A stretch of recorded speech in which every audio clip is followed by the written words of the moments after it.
কুমিল্লায় বৈষম্য বিরোধী ছাত্র আন্দোলনে শহীদ জুলাই যোদ্ধা হামিদুর রহমান সাদমানের কবর জিয়ারত ও শোক সন্তপ্ত পরিবারের প্রতি গভীর সমবেদনা জ্ঞাপন করেছেন কুমিল্লা সিটি কর্পোরেশনের সাবেক মেয়র মনিরুল হক সাক্কু।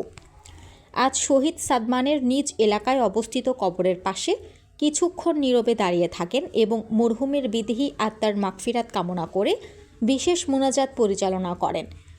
মুনাজাত শেষে সাবেক মেয়র শহীদ হামিদুর রহমান সাদমানের পরিবারের সদস্যদের সাথে সাক্ষাৎ করেন এবং তাদের সার্বিক খোঁজখবর নেওয়ার পাশাপাশি যে কোনো প্রয়োজনে পাশে থাকার দৃঢ় আশ্বাস দেন।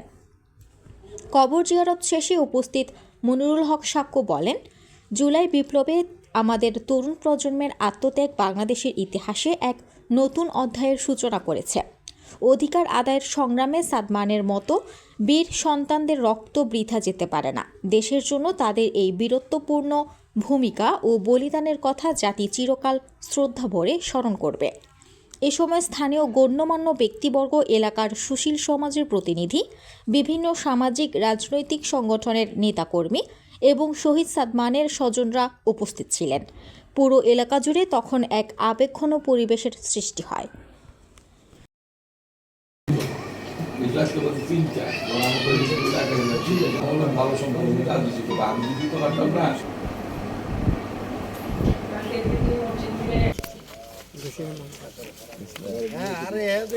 আরে